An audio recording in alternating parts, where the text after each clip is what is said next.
This is your ultimate stop for everything sports. The Golden State Media Concepts Sports Podcast. Should I say more? From the NFL, MLB, the NBA to MMA, it's all in here. The Golden State Media Concepts Sports Podcast. Listen now.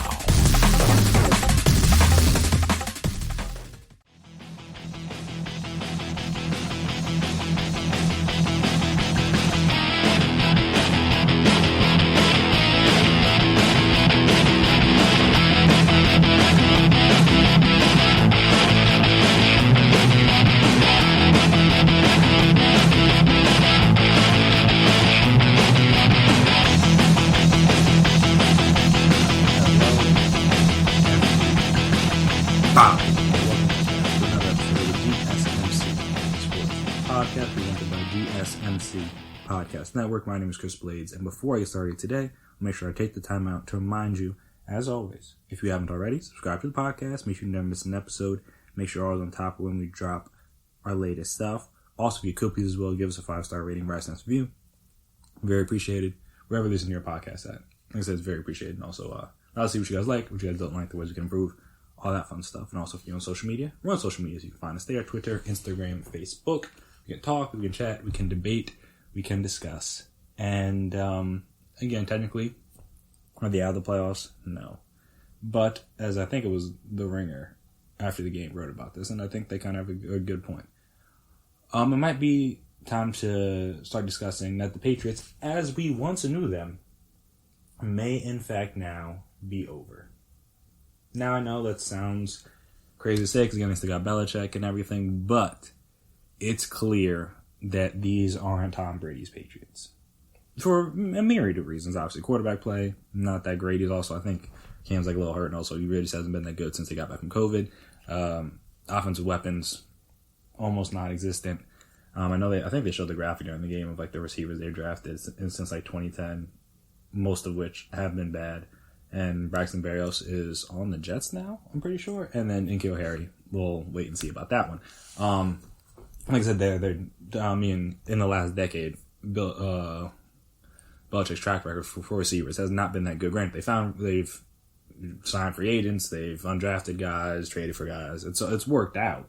Like I said, that's starting to catch up. When you can't draft receivers and you have no one homegrown to cultivate talent-wise, it becomes very hard to just consistently hit on free agents and trades and things like that. Like you gotta be able to, like, the best teams have homegrown talent. Instead, look at the Chiefs. Their best skill position players are all homegrown guys. Even their best linemen. Like I said, Mitchell Schwartz is a homegrown guy. So like I said, even like defensively, a little bit different. A lot of those guys were more, I don't say mercenary, but like trades or like free agency and stuff. But like Mahomes, homegrown. Tyreek Hill, homegrown. Travis Kelce, homegrown. Like I said, that's when you can grow, when you can pick and then cultivate talent. That's when you have success. Not to say that obviously the Patriots had a lot of success, but a lot of that stemmed from their homegrown talent in Tom Brady that they could plug and play and pick other people around them. Like I said, now they don't have Tom Brady to cover up some of those holes. Some of those other issues on the roster are starting to catch up with them. And like I said, that was very evident today. I mean, they eventually benched Cam Newton by the end of the game, but even prior to that, the offense just isn't that good. I mean, we'll talk about the defense in a second. That will maybe the story. Just what the Rams were able to do offensively that they weren't able to do in the Super Bowl, obviously, which is why they only scored, 3 points. On top of the fact that Jared Goff was bad in that game. But no, he wasn't really that special in this game. It just, the running game was really what killed the Patriots. Like I said, they were planning to going up against a good defense, and I think that's another one of the big stories out of this one is the Rams, if you didn't already know, defense is very legit. And that's going to be important come January, potentially February, if they make it back to the Super Bowl. Because, I mean, when you're talking about the top teams in the conference, you're talking about like the New Orleans Saints of the world. Again, we'll see what Drew Brees is like once he gets back from his injury and everything. But like their defense is legit. You're talking about the Packers. Their defense isn't that legit, but they have Aaron Rodgers and Tom Brady. Not Tom Brady. They have Aaron Rodgers and Devontae Adams, excuse me. Like I said, that's maybe, like I think we talked about it a few weeks ago, like one of, if not the best quarterback wide receiver duo in the league right now. And now again, you have Jalen Ramsey on him, so that helps. But like I said, you need to be able to stop that offense. Like I said, you need to be able to stop the Saints offense. Seahawks, we'll see about that. They play in like 2 weeks, and that game will basically be for the division. Again, we never know because the Seahawks did just lose to the Giants this past weekend. So like I said, not going to put anything past them. But like I said, so they beat the Patriots, the Rams did, and they play the Jets next week. They should win that one. And then they play the Seahawks. The Seahawks play the Jets this weekend, and then they play Washington, who, again, Washington's not that bad. Before they play the Rams, week 16. So like I said, that game, more or less, hopefully get flexed into prime time, because right now it's a 4 o'clock CBS game. Unless, of course, CBS, unless they have, what's his name, Tony Romo on that game, then they probably won't flex it, because CBS is going to want that game. Like I said, that game is more or less going to be for the division. And like I said, even in that one, you got to be able to stop Rush, you got to be able to stop DK, Tyler Lockett, those kind of guys. So like I said, that defense is going to be very important. And then you're talking about, once you get the Super Bowl, you're talking about facing potentially Patrick Mahomes. I mean, I don't need to say anything else outside of that. You're talking about having to potentially face, who else? Well, the Steelers, yeah. Josh Allen. I mean, that's kind of crazy. You would have thought that would have been crazy to say before, but like, gotta figure out a way to corral the Bills. Probably not the Titans, but like maybe the Titans, maybe the Browns. Like I said, you really don't know. But like I said, you got some good offenses in the other conference if you potentially get the Super Bowl. So like I said, that's why having a defense as good as the Rams defense is, with a corner as good as Jalen Ramsey, and like I said, Aaron Donald, who may win Defensive Player of the Year again. It's probably him and like TJ Watt if I had to vote, but I don't. So like I said, like having those two guys definitely helps in a lot of ways. But like I said, that's what's going to need to carry them. I don't want to say carry. Like that seems a little unfair to the offense. But like I said, that's the best part of their team right now is their defense, which again is crazy for a Rams and Sean McVay led team. But like I said, that's where they're at right now. Is their defense is clearly the best part of their team. So like I said, and if they can keep playing at this kind of level on the defensive end, then they're going to be a tough team to beat come January and potentially February. Like I said, generally speaking, defense travels. Like I said, offenses, they run to a good defense, they could get stopped. But defenses generally, like I said, or sometimes, offense, they're good like at home, but they're not as good as on the road, things like that. Like good defense are usually good defenses everywhere. Not to say that they can't have a bad game or whatever, but like defense generally travels. And as we've seen, when they've gone up against some of the better offenses in the league this year, they've defensively they've had good games. Like I said, they've beaten the Rams recently, beaten the Bucks recently, beaten the Seahawks recently. They lost to the Niners, so that's not good. That was more of a offensive thing. They lost to the Niners twice. Wow, that's kind of wild because the Niners aren't that good this year, but they lost to the Niners twice. Like I said, and they almost beat the Bills earlier in the season. Though I don't know if that was more of a Bills. Like I said, blowing the lead or like them coming back. But again, the defense wasn't what it was early in the season. Now, like I said, this defense now is one of the best in the league. So like I said, it's a little bit different, other than the fact that they just can't find a way to beat the Niners. That is kind of crazy. They lost to the Niners twice. With two different quarterbacks, too, 'cause I think Jimmy G played the first game, yeah, and then Nick Mullins played the second game. Like I said, that was because Jared Goff slunk it up out there. Which could bring us to my next point, in that if the offense can run the ball as well as it did today, I'm not going to say he's going to do that every game, because Cam Akers not going to get like 170 yards every game. But shout out to him, because he's been coming on, especially lately. Obviously, they've been doing a more running back by committee with him, Malcolm Brown, and Darrell Henderson. But I think Henderson was a little bit banged up, so that allowed Cam Akers the opportunity to get more carries, and he's been killing it the last couple weeks. He had 84 yards and a touchdown in the Niners game, had 72 yards and a touchdown in the Cardinals game. Obviously, he didn't have a touchdown in this one, but he had 29 carries for 171 yards. I said, I feel, and you never know. We'll see what kind of happens once the season, as the season goes on, and like they finish out the season into the playoffs. But right now, you'd have to say he's probably the man in that backfield as currently constructed. And with that being said, if they can run the ball this good, then that's only going to make everything better. Like I said, their offense is very heavily reliant on play action. And Jared Goff, to an extent, is very heavily reliant on play action.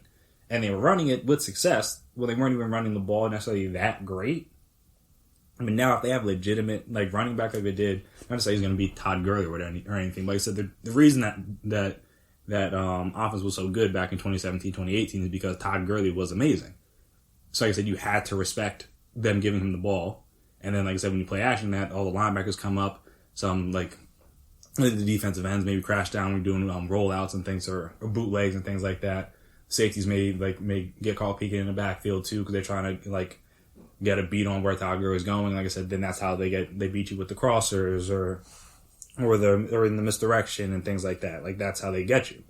Like I said, now if they can run the ball effectively with Cam Akers, then it's only going to make that offense even better, and in theory, hopefully make Jared Goff better. Or they can just do the 49ers playbook from last year and not have Jared Goff screw the game up and just carry a running game and defense to the Super Bowl. Like I said, we literally saw the same blueprint last year. I'm not saying Jared Goff is Jimmy G, but both of them work best when accompanied by a good running game. Not to say we've seen Jared Goff had good games through the air, so I'm not saying he can't.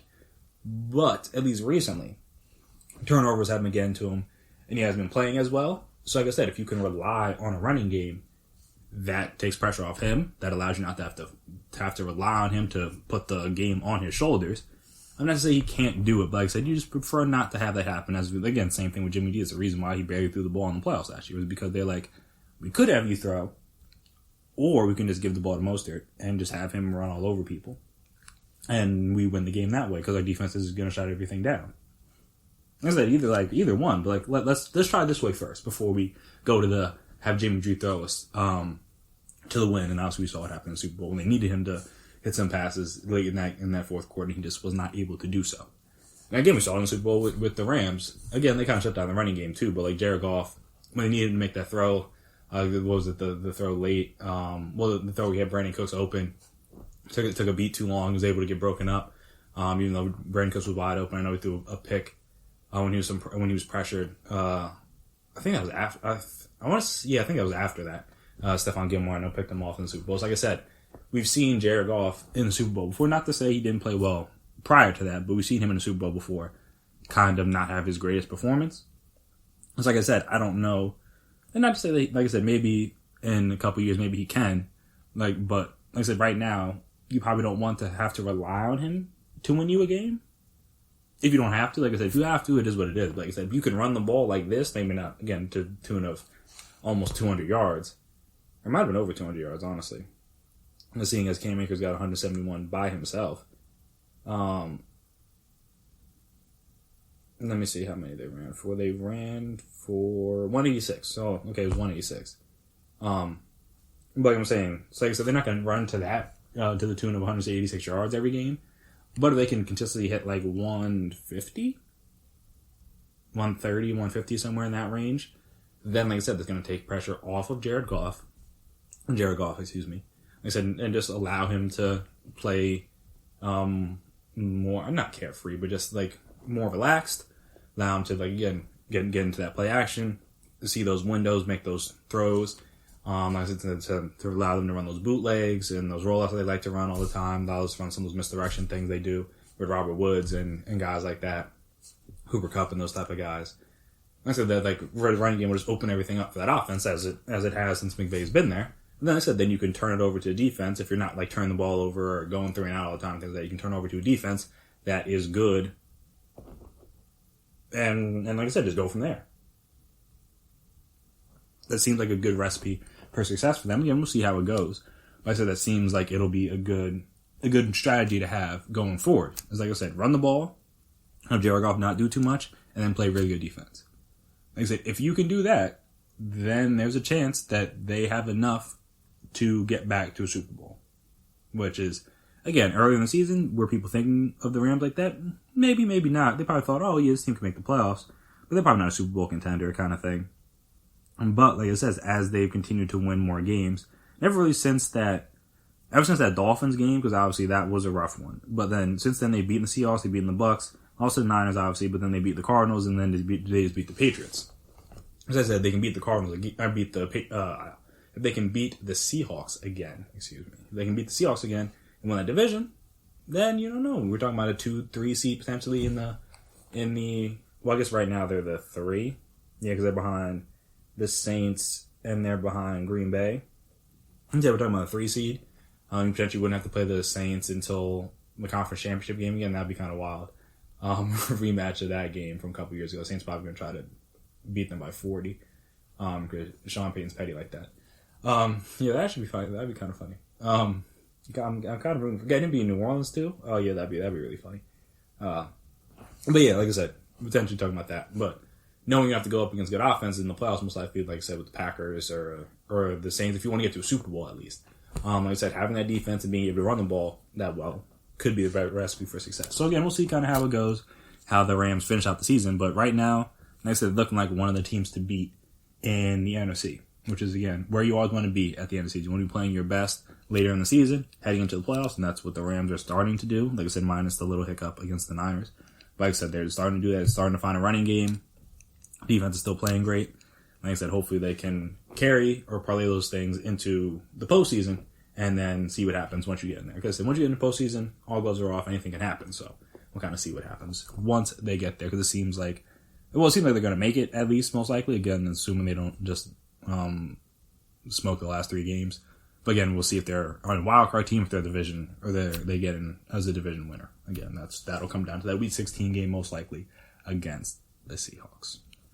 Speaking of championships, or going to a championship, or winning a championship, things like that, I think it was on the Road Tripping podcast, Brown was talking about how his 2016 and then this year were the 2 hardest championships ever won, which, again, obviously we know is kind of wild. And I'm not going to go back and look through every championship. I don't know enough about basketball to go through every championship from like the 40s, 50s, 60s, all the way up until today.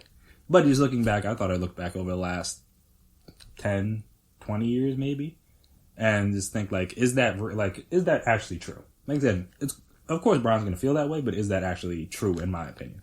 So I said we'll discuss that after the break. Stay right there.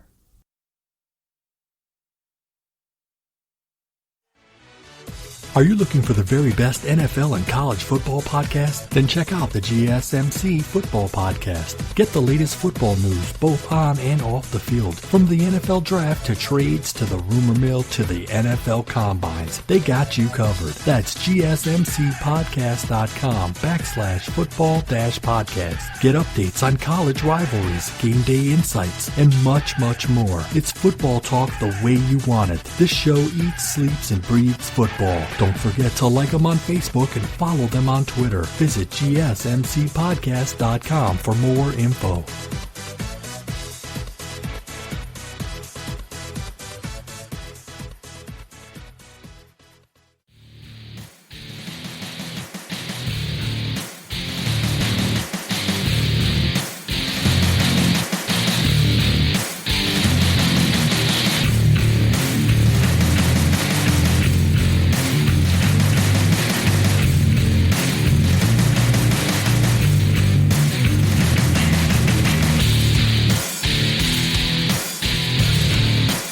And we're back here again on the GSMC Sports Podcast. GSMC Podcast. So, talk about toughest championships. Like I said, it's very hard to quantify or to distinguish, just because everybody's championship and everybody's journey is a little bit different, and it's difficult for different reasons. Like some are because of the team dealt with injuries. Some are because the teams that they played going through the playoffs. Some are because of the amount of games they have to play in the playoffs. Like I said, maybe they had a bunch of 7-game series. Some said they were tired. Again, it's hard to really quantify and explain what makes one championship more difficult per se than another one.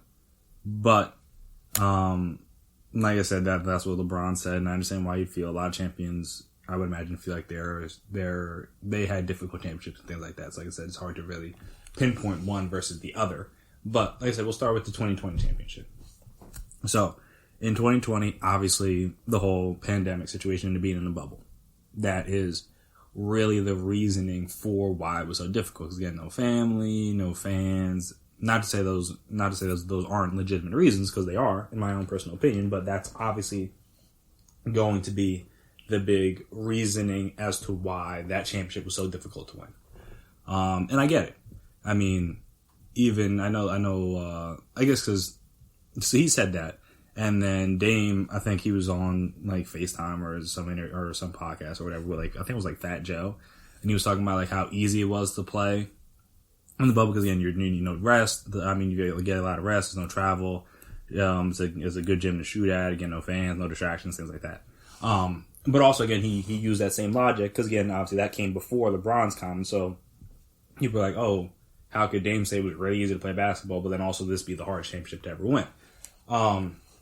Like I said, he kind of defended LeBron and saying that, like, oh, because of that, then everyone's on the same playing field. Like, everyone's super well rested. Everyone's, like, energized. Then in theory, like, all right, yeah, you should be getting the best basketball out of everybody. I agree. And that's why we saw, like I said, I don't know if Jamal Murray does what he did in the playoffs, if not for being in the bubble. I don't know if Donovan Mitchell does what he did in the first round, if not for the bubble. Like I said, there's a couple people that maybe, I'm not saying they played outside of themselves. They probably played better than people thought they could play, especially in the playoffs. And so, like I said, it's hard to say, like, oh, with the same performances that have happened, if they were traveling and had to catch flights and had to go here or go there, or like I said, they were able to, like, go out and, like, have some of these other distractions that weren't really available to them because of the pandemic, because of the bubble. We won't know. And well, I guess we'll find out this next upcoming season. But also, on the flip side of that, in theory, that should allow for the best team to win, right? Because again, you can't, like, all right, if you get a team, and and say like you're an underdog in a series or whatever, like you're a lowest seeded team, and you sneak a win in the first 2 games, and then you win all your home games, then like boom, you win the series. Like I said, because there are no home games, there's no road games, you don't get the benefit of that as the lower seeded team of like being able to go home with the series tied 1-1 and get the energy from your crowd and things like that to kind of propel you to a Game 3 win or a Game 5 win, something like that. Or, well, not Game 5. A Game 6 win, something like that. Like, you don't get that extra or added boost. So like I said, in theory, it should just be the best teams on the court, like on paper, like winning. Like I said, that's why the Lakers were able to run through everybody in the West in 5 games because they were just clearly the better team. I said they didn't have to worry about being tired. They didn't have to worry about travel. They didn't have to worry about distractions. They were just like, hey, we're the best team. They were the best team in the West all season. So like I said, when they got to the playoffs, that didn't change. So like I said, it's one of those interesting situations. Like I said, I understand because of the whole bubble aspect and like all the social justice stuff that was going on. And like I said, being away from the family and all that stuff. Like I understand why that made it difficult mentally, why it made it difficult.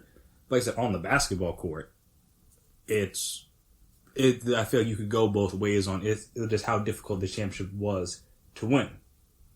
For me personally, like I said, teach their own. But for me personally, I feel like you can go back both ways. Like I said, it was hard because again, all the mental aspect of it. But then on the actual court, you could argue it was a little bit easier because, like I said, there's no travel. You're playing in the same gym all the time. Like I said, no fans, no distractions, none of that kind of stuff you have to worry about. So like, in theory, everyone should be playing their best. So then, in theory, the team with the best players should be the one that wins a championship. And that shouldn't be surprising. Like I said, I think like obviously the big thing in the East was the fact that there's that the Heat made it out. And like I said, I think if the Heat had played the Bucks in a series in like a normal time, I think there's at least a halfway decent chance that it could go a similar way. I'm not saying they would have got them out of here as quickly as they did, but I'm saying it could have gone a similar way because that team matches up well with the Bucks. So like I said, there's no guarantee that just because they were in a bubble, that's why the Bucks lost, especially seeing as the Bucks haven't made the finals yet, with Giannis there. We saw what happened with them against Toronto 2 years ago, where they were up 2-0 and then lost 4 straight. So like I said, there's no guarantee of that. And also, like I said, when you get down to the teams they played, it's not like, they've played any bad teams. I'm not going to sit here and say that. Like, they didn't play any bad teams, didn't play any like mediocre teams, anything like that. But like, there have been tougher paths to have to get through to get to a finals than obviously a team in the finals. Like I said, they played the Blazers, who were better and were healthy at the time in which they played them. So that's definitely true. Like I said, they got the best version of the Blazers that you were going to get this season. But again, still the 8th seed. Then you get the Rockets, who have James Harden, have Russ. But again, Russ wasn't who he was in February, March, that he was in the bubble. So there's that. And then you get the Nuggets, who again were a good team and especially in the bubble, but they probably weren't ready to beat the Lakers yet. Like I said, they're a little inexperienced.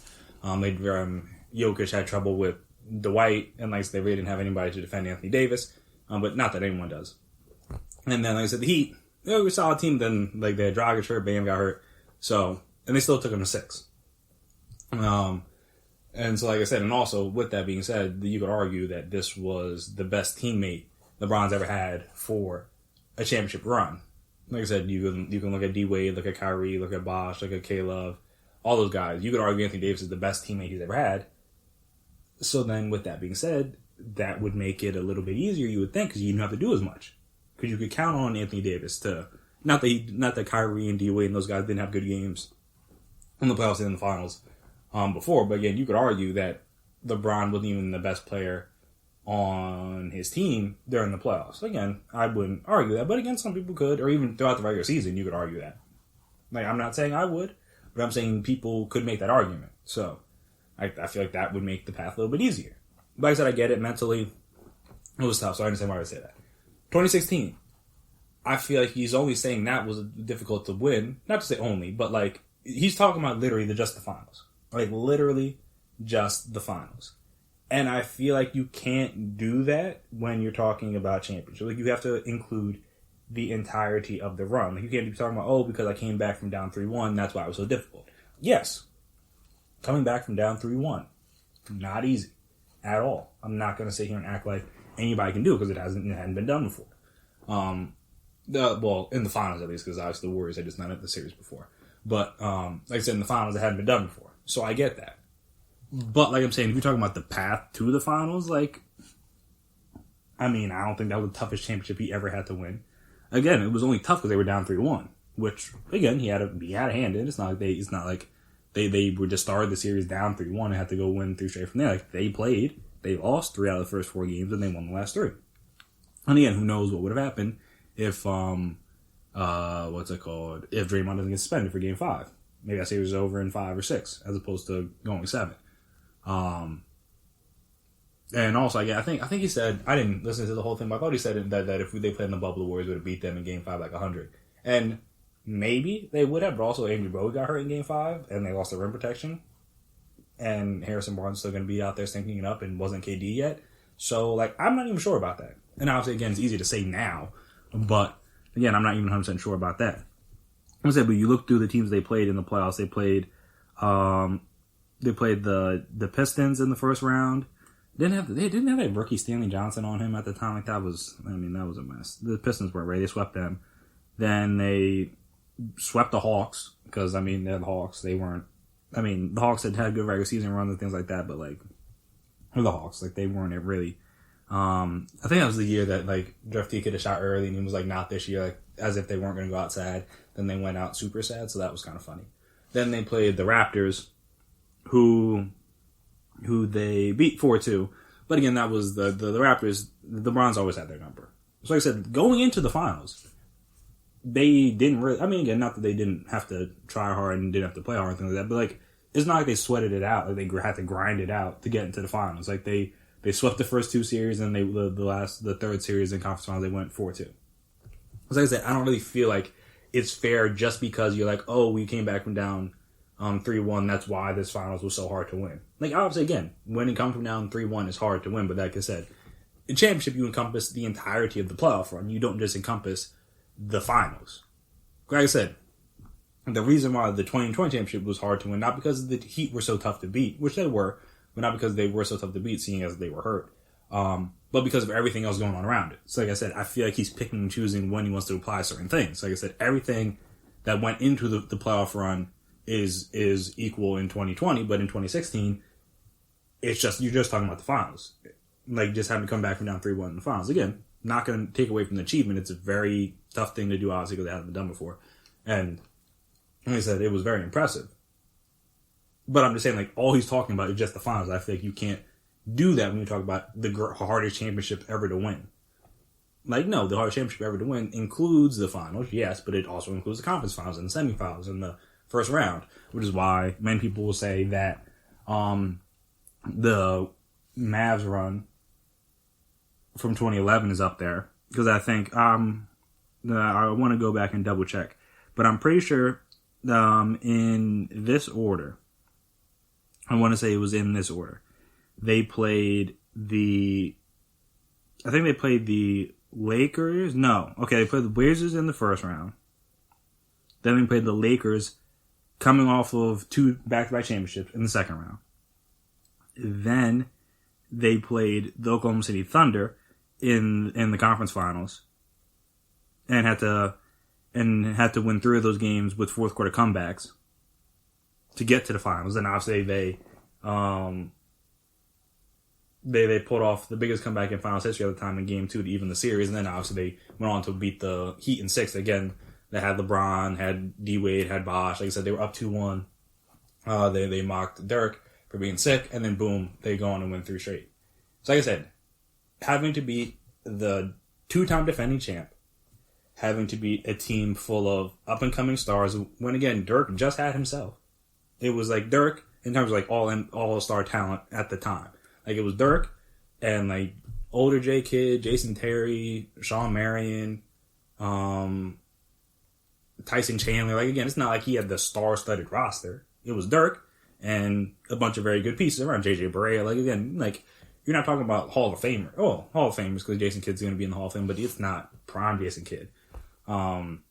I don't know about Shawn Marion and Tyson Chandler. Like, maybe they're borderline. But again, this isn't Phoenix Suns. Shawn Marion, those was Defense Player of the Year around that time. Tyson Chandler, so he was still good. Jason Terry, he was at the end of his career. That's like I'm saying. Like, it's not like he didn't have a D Wade. He didn't have a Chris Bosh. He didn't have a Kyrie. He didn't have a K Love. He didn't have Anthony Davis on his team at the time. It was him and a bunch of very good, solid vets. And like I said, they had to go through the 2-time defending champ.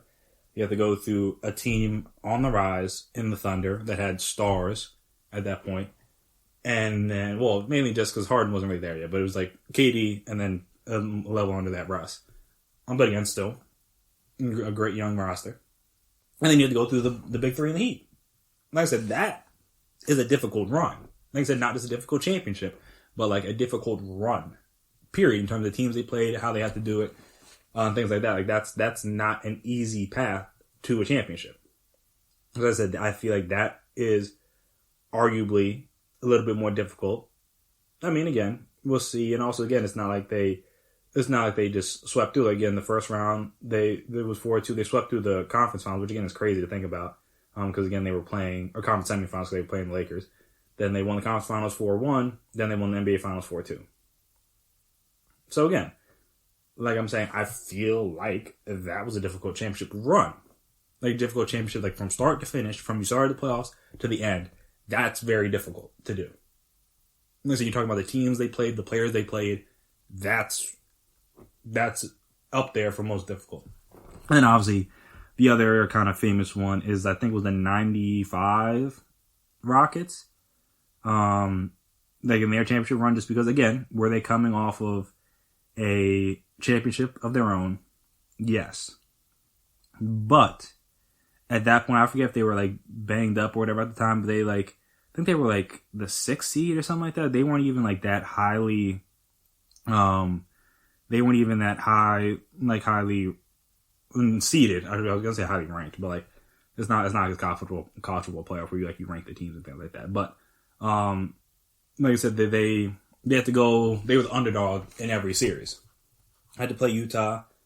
Had to face Phoenix, which again, I guess this was still the Chuck Phoenix teams. Had to face the Spurs, and then had to face obviously Shaq and Penny in Orlando. Now, again, a lot of the issue with that is because of the fact that no Jordan. So again, people are gonna not really count that one. Though Jordan did face the Magic, he did lose, but he did face them. And again, obviously I wasn't there. I don't know for certain, but again, these series we're talking about. The first series went 1, 2, 3, 4, 5. It went 5. They won in 5, but I think they were only playing to 5 at that point. So that series went the distance. The second series, they had to come back from down 3-1 in 95. I mean, in the second round against Phoenix, they had to come back from down 3-1. Had to win 3 straight. 2 of them in Phoenix, and then in the second series, they won in 6. Like I said, but I think they were the lowest seeded team in every round. And again, were they coming off a championship? Yes. They were the lowest seeded team in every round. They had to start every series on the road. with back-to-back road games. Like, again, that's a very difficult path. Like the Browns, we're talking about this year, they were the 1 seed. And in 2016, they were the 1 seed. Again, we're not talking about, like, him having to, like, he won a championship as, like, a 5 or a 6 or a 7 seed, something like that. Like, we're talking about him as the 1 seed getting to the finals. So, not going to take anything away from him, and I understand why he feels that way. Like, he should. Like I said, coming up and down 3-1 in the finals is a very impressive feat. I would understand why you feel like that's one of the toughest championships to ever win. But again, they were down 3-1 because of their own play. Like it's not like they were forced to be down 3-1. They were down 3-1 because they lost 3 of the first 4 games. And I said this year, again, I understand that like everything that's going on and like being in the bubble and being away, like mentally, it was very difficult. I don't know what they went through. I can only imagine. So like I said, I'm not going to take away from that championship. But at the same time, like I said, I feel like in that championship you encompass everything, while in the 2016 championship you're just talking about the finals. Like I said, you're not talking about the first round, it was tough. The second round, it was tough. Like we were in dog fights the whole time. The conference finals, like it was back and forth. Again, they won in 6, so it's not like they didn't lose some games, but we're not talking about them, like I said, having to go the distance every series, something like that. Like I said, 3 coming back from down 3-1, that's tough. But again, you won the first 2 series in 8 games. That wasn't that difficult up until you got down 3-1. Like I said, you didn't, like, that's when it got hard. And that's when you have to kind of bunker down and hunker down, things like that. So, like I said, in terms of just hardest championships to ever win, if you're talking about just path in the playoffs from beginning first round to the championships, I don't even know if either of those two are up there. As a 2021, I would give him more than 2016 because again, 2016 we're just talking about from being down 3-1. You're talking about the last 3 games were tough. Like you're not talking about the entire playoffs. You're talking about just the finals.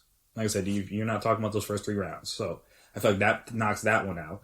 In 2020, I could understand because of everything that was going on. That all right, yeah, that was probably mentally hard to focus, but also at the same time, no travel. You're well rested. No distractions. Like I said, everyone just playing their best basketball.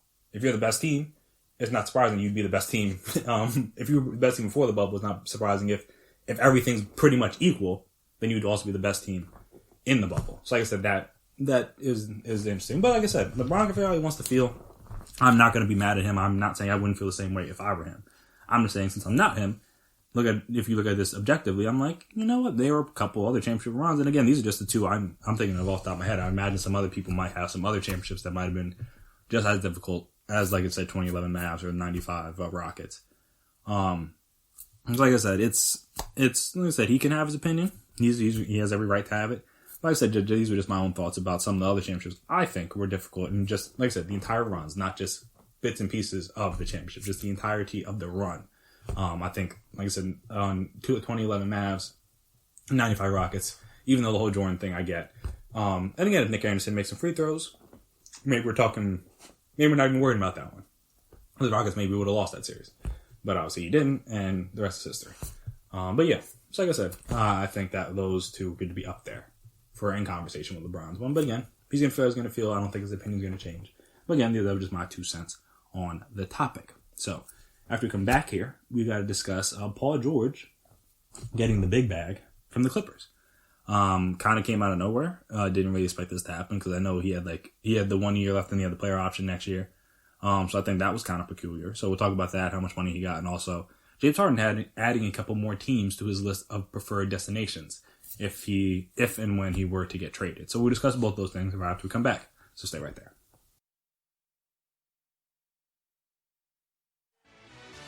Check out the show that's built on the MMA, from the UFC to extreme cage fighting. They got the fights covered. Check out the GSMC MMA podcast. Get the latest news on past or upcoming fights. Join us as we talk to and about some of the biggest names in the MMA, past, present, and future. When it's the fight game, there's just one show to check out. GSMCpodcast.com/MMA-podcast. Don't forget to like them on Facebook and follow them on Twitter. Visit GSMCpodcast.com for more info.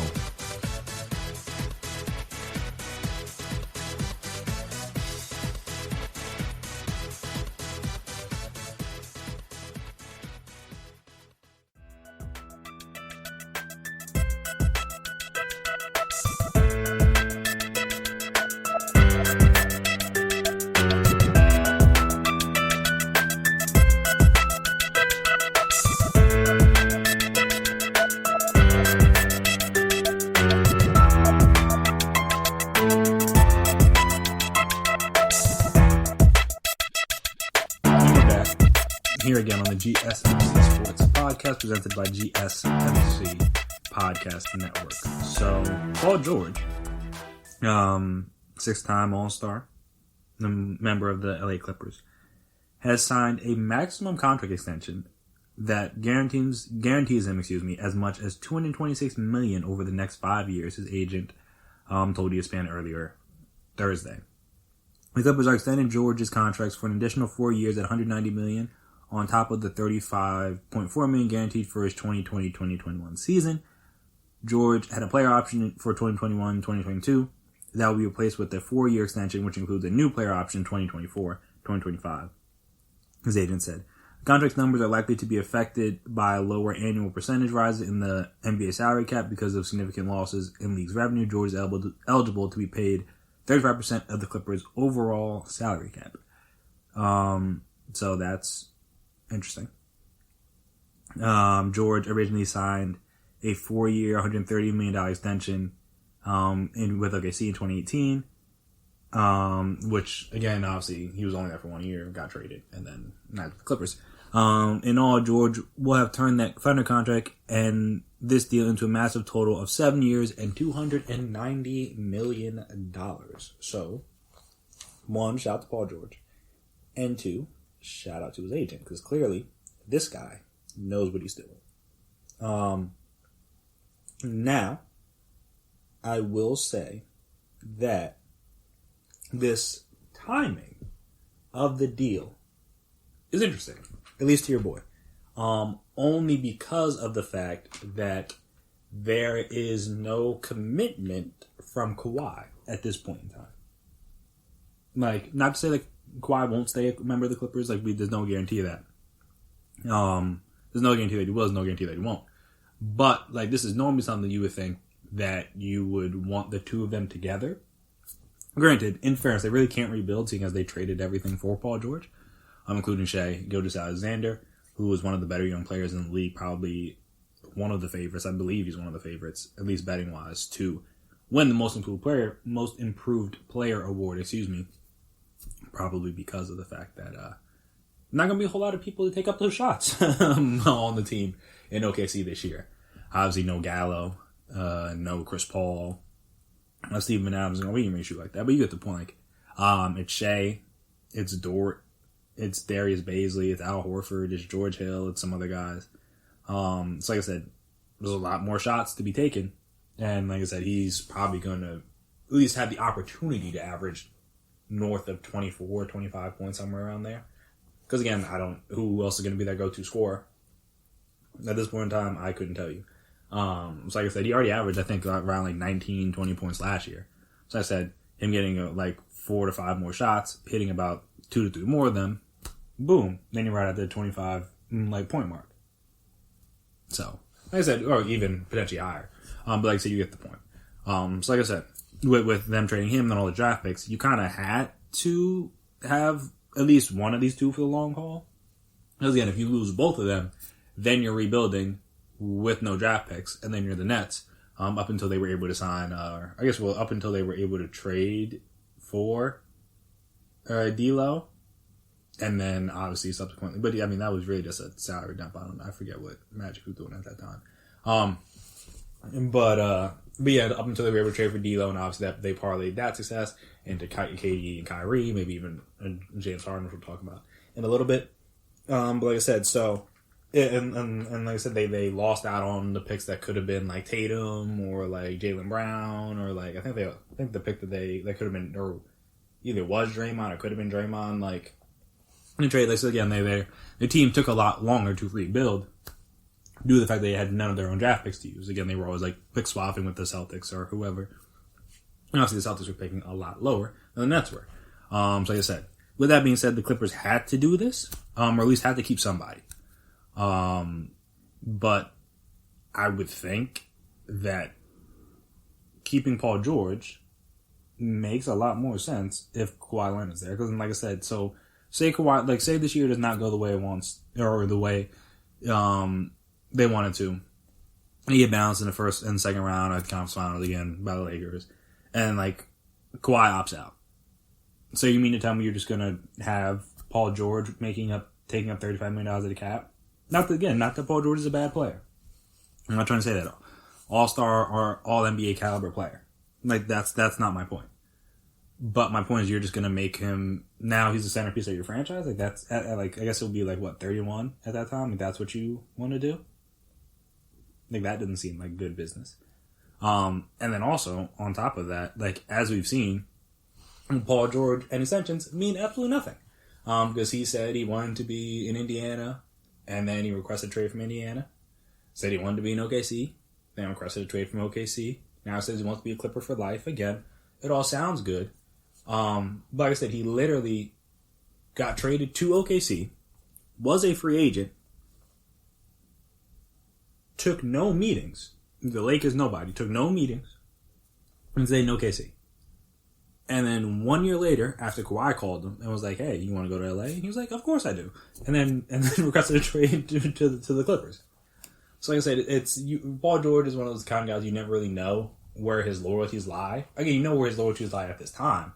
But like I said, if things go haywire with the Clippers and everything, who's to say that he won't, if Kawhi leaves, who's to say he won't request a trade? Because again, he partly came to the Clippers because of Kawhi. So if Kawhi's gone, again, you're getting paid a lot of money. He's in LA, so maybe he will stay. But like I'm saying, at the same time, it's hard to say for certain that he's going to be there for the long haul. Just because again, he's shown that he will say one thing and then in a few years, or in a year, or think differently. So like I said, shout out to Clippers and shout out to Steve Ballmer just being able to be like, hey, Paul George, you want $200 million? Cool, you could have it. It's fine. I think he can make upwards to like 40, like in the 40s, like 45 million, something along the last year of his deal. It's something absurd. Like by the time he's like 35, 36 years old. So again, shout out to him and shout out to his agent because they know what they're doing. Like I said, the Clippers were kind of stuck because they couldn't lose both of them for like all that they'd given up. But also, like I said, with no commitment come from Kawhi, which you're not going to get one, I would think. Again, you don't know. But I don't think he's going to get a commitment. See how the season plays out. Probably opt out and then go from there. Like I said, no commitment from... I keep on pronouncing it wrong. No commitment from Kawhi. There's a possibility you're just stuck with Paul George, which, I mean, hey, is like they're the best players to be stuck with, but also like I don't know if Paul George at 31 is a player I want to build my franchise around. So again, still a very good player, probably like a very good number 2 on a championship caliber team, not the main guy. But hey, that's what they wanted to do. That's what the agent and them worked out. So again, shout out to him. Never gonna knock anybody for getting that money. So I wouldn't have told Paul George to turn that money down. I'm more surprised the Clippers offered it than anything. I'm not surprised Paul George accepted it. Of course he accepted it. That's a lot of money. Like I said, why the Clippers offered, especially off the heels of how he played these playoffs. Some of the things he said. Well, I mean, not just this year, but it's like that's just kind of the way he is. He says things, then like he'll try to like backtrack or like contradict them later on. You're just like, bro, like you know this is on record, right? Like this on video, like it's on file. Like we can go and look this up. What you said, things like that. So yeah, it's interesting coming off of the playoffs that he had. But again, in a vacuum, Paul George is a very good player. You pay very good players a lot of money, so not surprising there. But just still interesting, the timing and the possibility of him being the lone Clippers star this time next year. And getting paid a lot of money to be that guy. So see kind of how that plays out. And speaking of seeing how things play out, obviously we got to talk about James Harden. And like I said, he's added 2 more teams to his list of possible destinations. Those being the Bucks and Heat. So basically he wants to go to the best teams in the East. Shocker, I know. Especially since, he said he wanted to win a championship. Now all of his list is just like the 4 or 5 best teams in the East. Shocking. Like I said, adding the Bucks and adding the Heat are interesting because the Bucks, seeing as they just traded for Jrue Holiday, probably can't afford to give up a whole lot for James Harden. Like I said, if that was something, if James Harden would have let that be known like a month and a half, 2 months ago, then maybe they could have traded for him instead of Jrue Holiday. Now, I'm not sure how it would have worked. Obviously, him and Giannis have had their little like fake. I don't know if it's fake or real, but like they're back and forth, like slick comments about each other. So I don't even know how much Giannis would want him there. Or I mean, Harden said he wants to be there, so like that's interesting. But like I said, I don't know how cool they are off the court. but like I said, obviously they've had their comments back and forth about their styles of play and things like that, and their little shots. So that would have been an interesting one. But obviously, with the Drew Holiday trade going down, who are they giving up, and what are you giving up for James Harden? Like, what are you going to give up, Chris Middleton? Like maybe, but like also like really. Instead, you just traded like all the bunch of assets and different things for Drew Holiday and other pieces. So it's like, how where would Harden fit into your team? So like I said, in theory, again, he's a top 5, top 10 player in the league. You trade for those guys if you can, if they're available. But like, who are the Bucks giving up? That would be better than what the Nets could give up, or what the Heat could give up, or what the Sixers could give up. Like I said, because like you're giving, I guess, because you just traded for Drew Holiday, so you're not going to give him up, I don't think. So now you're talking about giving up Chris Middleton, and it's like, maybe not, I don't know. Like I said, the Heat is an interesting one because based on the style in which they run their organization, the way in which they play, and the way James Harden has played over the last 6-7 years since he got to Houston, complete contradiction. But him being there would be clear indication to me that he's trying to win. Like I said, if you want to win, you want to be around the Heat culture and Pat Riley and those type of guys. If you want to win, okay, yeah, go down to Heat. Though obviously, he fancies himself some of the adult clubs, and obviously Miami is famous for that, as is Houston, and Atlanta, some other places, obviously. But like I said, don't really know if off the court wise, it's maybe the best place for him to be at.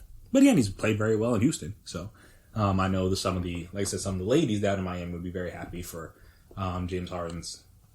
If he were to get traded down there, though I think he has like a girl now, so like I said, maybe he's not out, maybe he's not like in the streets like that anymore.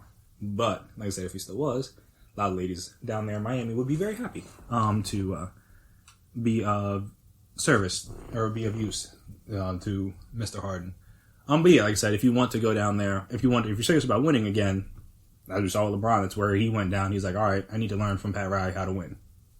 And it's like, all right, cool.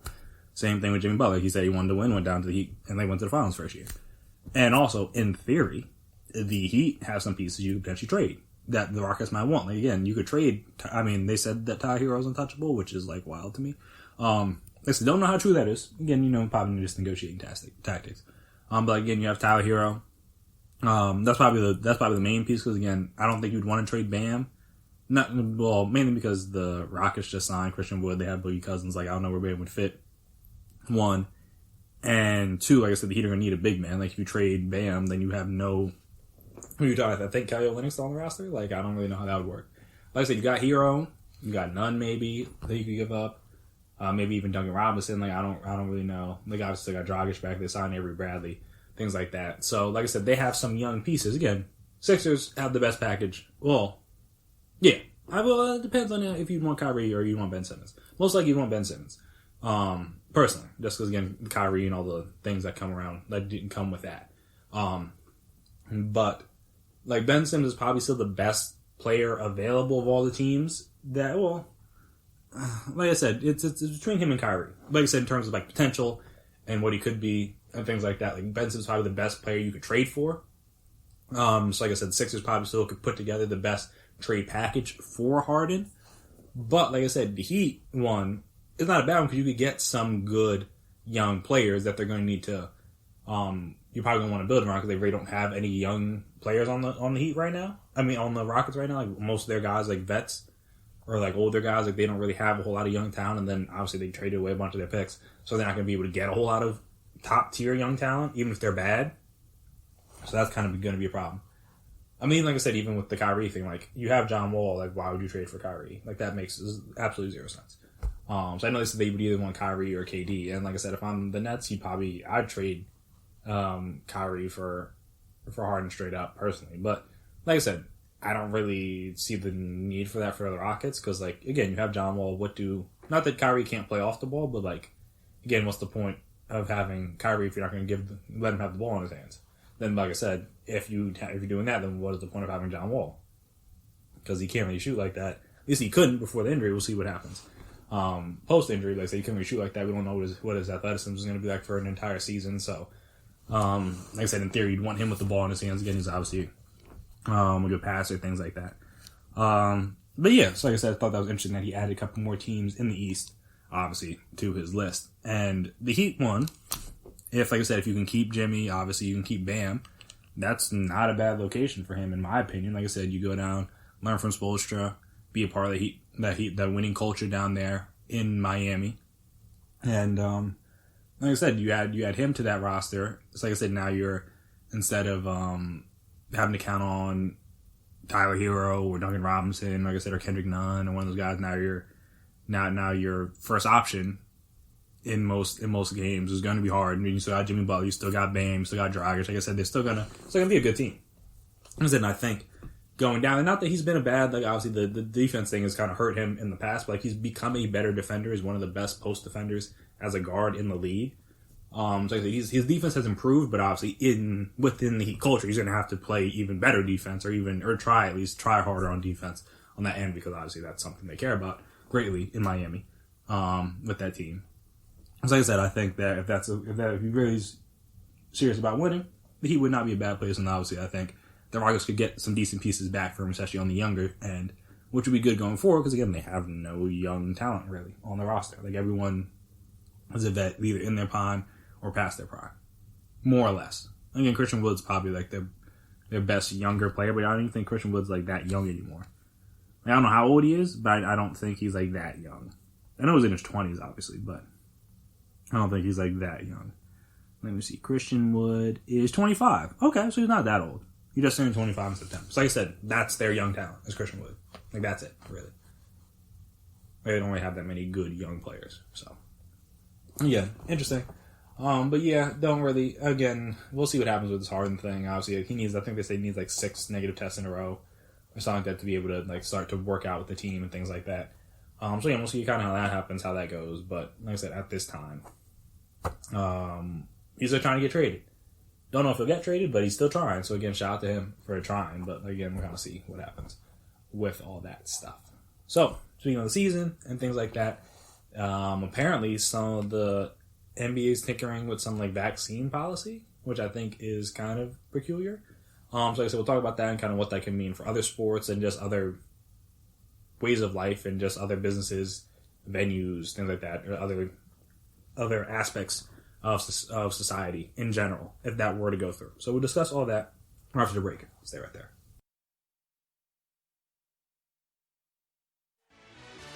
Are you looking for help for your fantasy football team? Check out the GSMC Fantasy Football Podcast. Get today's best advice on who to start, who to sit, even who you should draft. From sleeper picks to red-hot lineups, they got it all covered for you. That's gsmcpodcast.com/fantasy-football-podcast. We'll cover traditional leagues, dynasty, PPR, even IDP leagues. When you need fantasy help, there's just one show to hit up. Don't forget to like them on Facebook and follow them on Twitter. Visit gsmcpodcast.com for more info.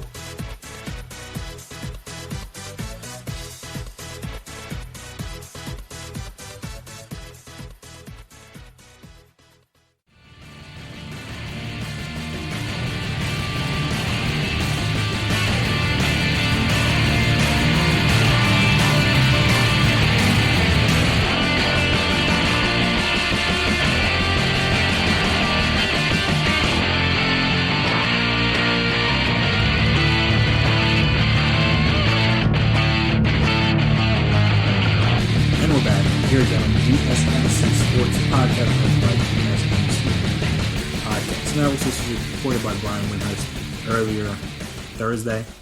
NBA Commissioner Adam Silver and his staff have conducted expanded talks within teams, players, and agents about crafting a policy to manage widespread use of COVID-19 vaccines around the league. Sources told ESPN multiple COVID-19 vaccines are in the final stage of approval, and the NBA could find itself as the first major professional North American sports league to manage widespread distribution for players and coaches. According to an array of discussions with league executives, team physicians, and agents, the league has been focusing on a few key areas. You need to create an educational program for players and staff about vaccine choices, possible side effects, and efficacy, with the intent to put players at ease so they are willing to receive the vaccine. The process is in its earliest stages, and some players have already expressed hesitation about their vaccine to their agents and team doctors, so it's told ESPN. Educating the players about the measures taken to prevent the virus at the bubble in Orlando provided effective in fostering cooperation. I would guess that for most players, they will be willing to take it. Some prominent agent who represents numerous players, said a prominent agent who represents numerous players, I think there will be a societal push for as many as possible to take it. Others feel it will be a harder sell among the league. Among the issue sources said is that players who have had the virus now have some level of antibodies might need to be convinced the vaccine is necessary. Between the season restart this summer and the start of the season's training camp, the NBA announced around 100 positive tests for players and staff, but that does not account for the players and coaches who contracted the virus during the shutdown. And in the offseason, only a few of whom have identified themselves. We're going to need someone they trust who is not involved with the league that can lay it all out for the skeptical guys, said another agent who represents All-Stars, because maybe it's someone like former President Barack Obama, that could do this for them. To position this to the players as an opportunity to motivate others, which happened with masks. Debatable. But I see the point. I need to create a policy for how quickly the league will seek injections, regardless of its resources. League officials know the higher risk populations take priority, including healthcare workers, nursing home residents, essential workers, and others. The NBA aims to respect whatever guidelines and criteria are enforced by the government and medical agencies concerning which populations will receive a vaccine early. With that said, the source said the NBA doesn't plan to prohibit individuals from trying to obtain a vaccine if they want one while it's available, even if that would mean some players and teams might get access to the vaccine earlier than peers who play and live in another city.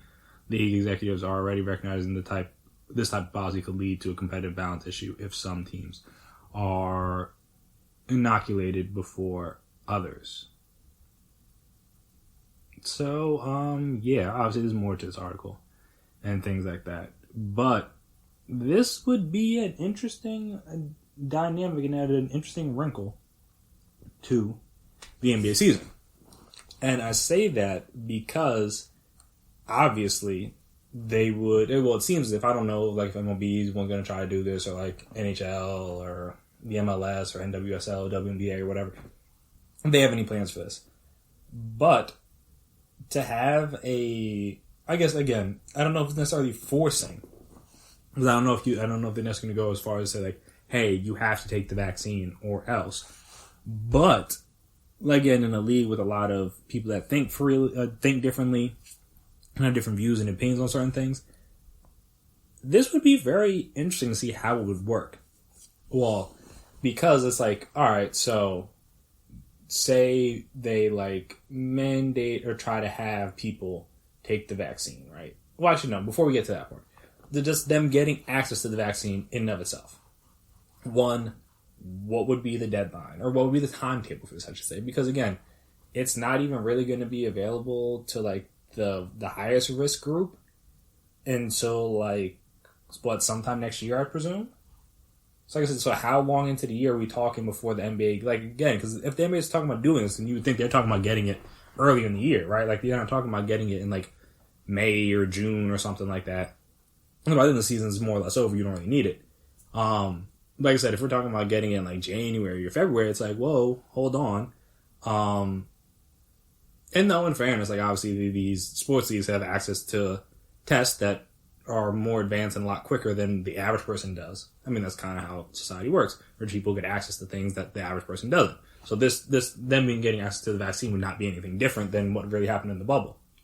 It was like the type of test they were able to take and how they were able to get the results back so quick, because obviously the average person can, but doesn't always get the results back like the next day or within 30 minutes or 45 minutes or whatever, depending on what type of test you're taking. Like I said, like even like different football programs, different things like that. In college, or like they get like some people do the nasal swab, some people do the spit, some people do this, some people do that. Like, again, it all kind of depends.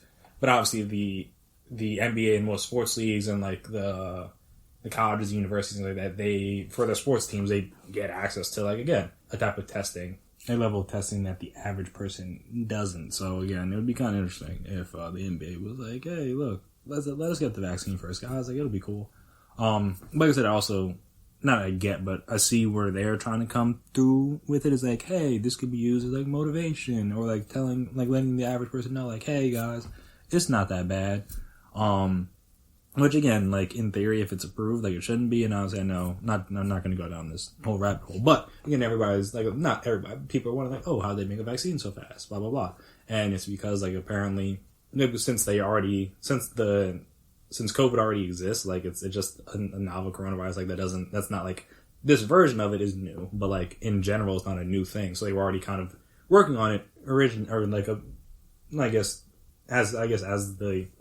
they were working on prior to the pandemic starting. So again, they had a baseline of where it's starting. Now, so because of like all the money and resources that were being poured in, they could do it a little bit quicker than they would in other scenarios. But like I said, I know a lot of people were like worried about the vaccine from that regard. Like, oh, how did they make one so fast? Is it even going to be good? Is it going to have side effects? Blah blah blah. And it's like I said, I can get why they'd want to like, hey, look, guys, like just like they were at the forefront of being like, hey, look, bubbles work, isolation works, testing works, masks work. Did most people care? Not really, because we're seeing where we're at right now. But again, they were trying to be an example when it comes to being like, hey, look, if you guys do this and do that and follow the protocols and follow the rules as they laid out and things like that, or the regulations that they laid out, like it could work.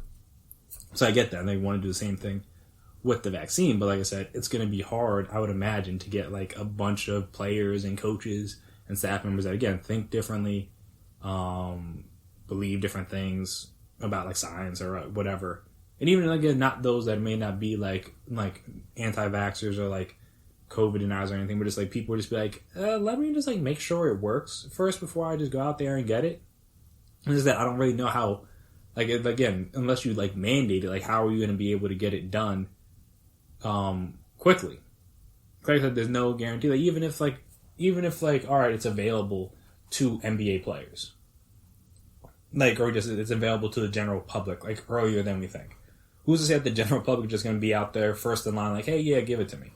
Not to say that people won't. I know obviously people will, I should say, because they want to get back to normal life as quick as they can. And if the way to do it is they get the vaccine, hey, look, people are going to do it.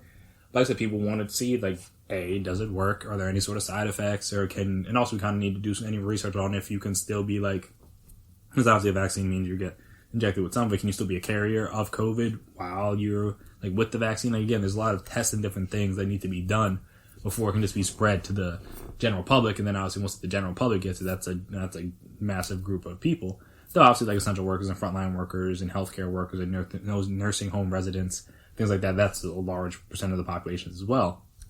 Like I said, it'll be hard to say for certain that, like, all the NBA guys will just be lined up to be like, hey, yeah, no, give me the vaccine. It'll be cool.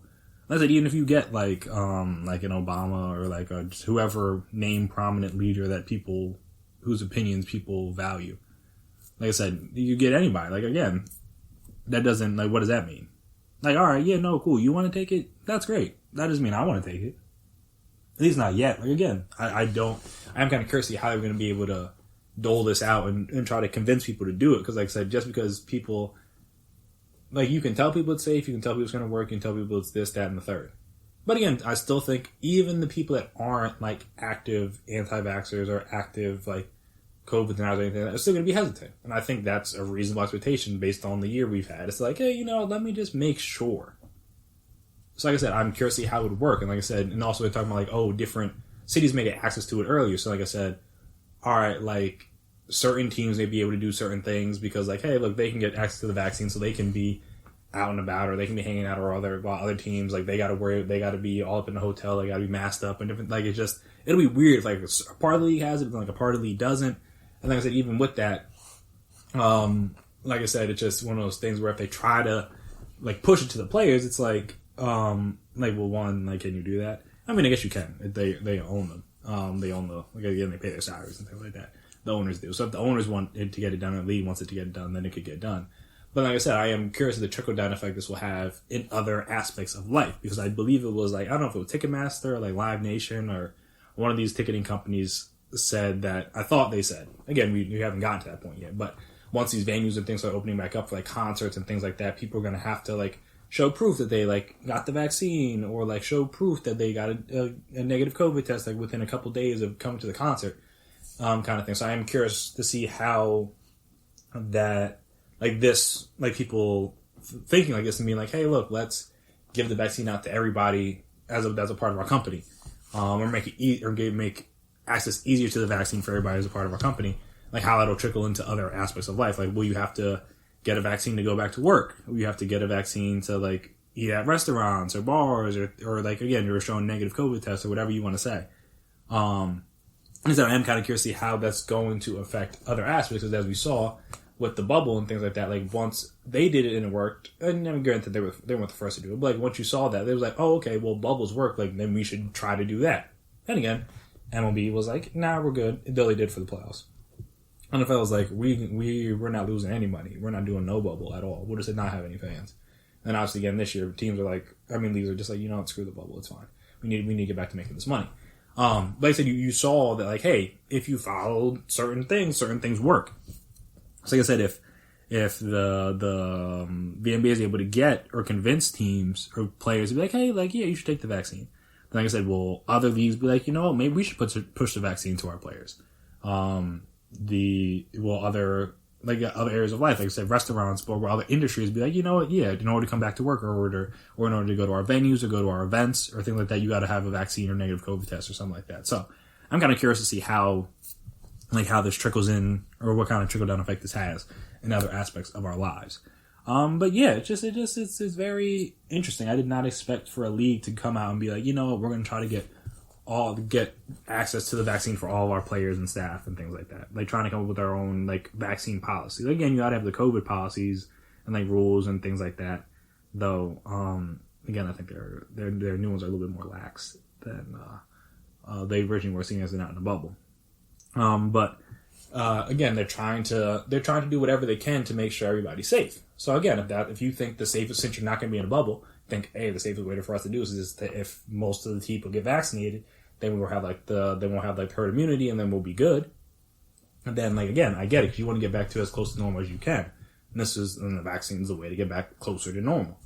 Like I said, it'll be interesting to see, one, if they really go through with this, and two, kind of how it's received by the players or the staff. Like I said, is it like a forced thing? Like, hey, you gotta take this vaccine, or is it like just like, you know what, you should take the vaccine? Or just like I said, how many people will be willing to do it, and how many, like, again, prominent people will be like, hey, look, yeah, no, like, I'm gonna take will like a LeBron come out, or a Steph, or KD, or Kawhi, or Harden, or something like that? Will they come out and be like, yeah, you know, we should all get vaccinated? Or like I said, well, Chris Paul, like guys be like, or you see some of these young guys, like I said, Michael Porter Jr.'s of the world be like, yeah, you know what, I don't really, and granted, his opinion doesn't matter as much as like the LeBron, but like I said, you're gonna see some of these younger guys that don't necessarily think that same way be like, no, I'm not going to do it. So like I said, I'm curious to see what the pushback is going to be within those teams. You already see when people were like, when they had different political beliefs or like things like that, or like different opinions on kneeling and for the anthem, things like that. You saw that there was not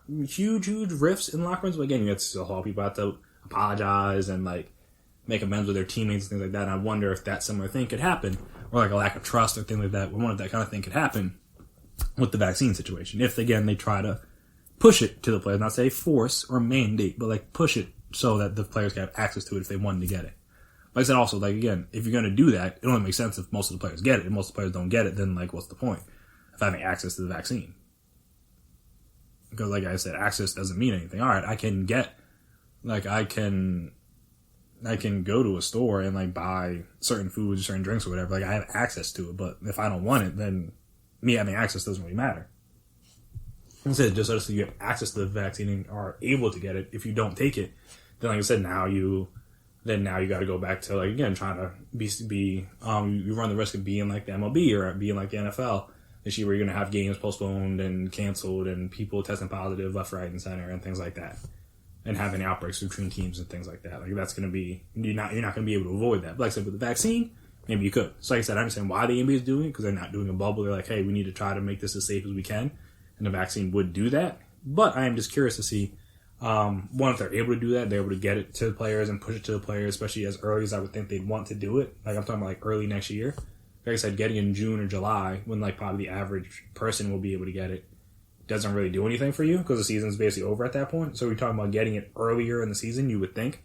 And like I said, just how the players will receive that, how the staff will receive that, and again, what kind of effect that has in other sports leagues, in other companies, other industries, things like that. I'm curious to see how that would play out. So we'll kind of see what happens with that, I should say. But I thought that was kind of interesting that that's a thing that at least the NBA is discussing at this point in the game. But so after this next break, we will come back here and do our normal, like I said, weekend previews. Start with college football first, and then transition into the NFL in the segment after that. So we will discuss those right after the break. Stay right there.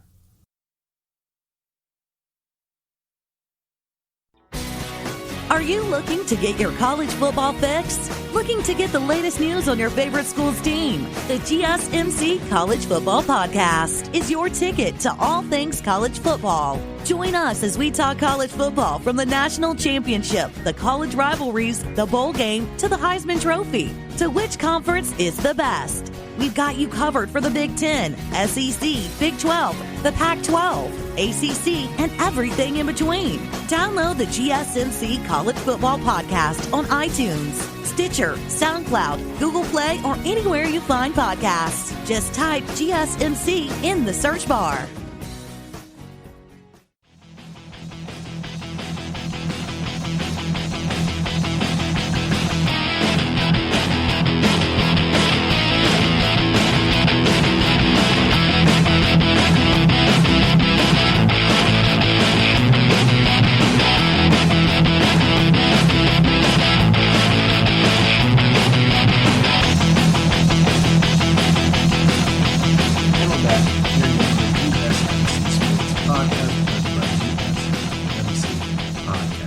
So, in college football this weekend, obviously, as all you college football fans out there know, it's last week of the regular season. This is it. Next weekend is conference championship games and other miscellaneous games that have to be made up, or I guess if teams want to make them up, then they can. But yeah, so like I said, there's a few other games that are going to be made up, but obviously next weekend's Big 12 championship, ACC championship, SEC championship. I think the Big 10 championship is still going to be next weekend. I think the Pac-12 championship is next weekend. I'm pretty sure. Like I said, regardless, this is like basically the last week of the regular season. So, I mean, we have a lot of games that aren't being played, which is not surprising due to where COVID's at right now. Obviously, we already talked about Ohio State, Michigan's not going down. Oklahoma isn't playing another game. They're not playing West Virginia. Indiana's not playing again this weekend. Texas isn't playing this weekend. Since Cincinnati isn't playing again this weekend, they will now have gone, I think like 3 games in a row that have gotten, or I guess no. This Tulsa game was postponed earlier, so it's been postponed twice now. And the second time, obviously, it was canceled. And then the Temple game last week, or whenever that was supposed to happen, didn't happen. So like I said, and Texas A&M and Ole Miss has also been postponed. So, a lot of games not happening, but of the games that are happening, one of the more interesting ones, at least in my opinion, or the ones that I'm intrigued by, is first Miami and North Carolina, I should say. One of the few matchups of 2 ranked teams that's actually going down this upcoming weekend. Miami is 10, North Carolina is 17. Nice little tune-up game not tune-up game, because obviously Miami's not making it to the ACC championship game, I guess, unless, but no, because Clemson's not playing this weekend, right? Yeah, they don't play again until they play Notre Dame ACC championship game. So good. No, other than, I guess, just securing Miami's at-large bid in a New Year's Six Bowl. That's basically what this is doing. So like I said, you want to get this win because, again, now you have a chance at a big bowl game. If you lose, then, like I said, you're out. And you're already not making the ACC championship game. So, like I said, at least you get something. North Carolina, like I said, just another... they've had a good season, been 7-3, but the better teams that they've played this year, they've lost to Notre Dame. Virginia is an interesting one in terms of how good they are. Because Virginia is 5-4 now, so I think they were 2-4 at the time in which they beat them. That was a wild game, and they lost to Florida State, obviously. So that was kind of rough. Beat Virginia Tech though, so there's that. Like I said, they've had a solid season. Had their highs, had their lows, starting to play a little bit better recently. Won 3 out of the last 4. Defense is still very much shaky. But won 3 out of the last 4. And then so get to finish off the season against Miami. So again, nice little test for both those teams. Should be an interesting one, to say the least. Another one I'm interested in, not really because of the matchup or anything like that, just because I'm curious to see if Coastal Carolina can stay undefeated throughout the season, potentially like get themselves into New Year's Six Bowl. They play Troy. Again, they should beat Troy. But again, you want to finish the regular season undefeated and then head into that, what was it, the Sun Belt? Yeah, the Sun Belt championship game against Louisiana, who as we talked about, they've already beaten. This year is a close game though.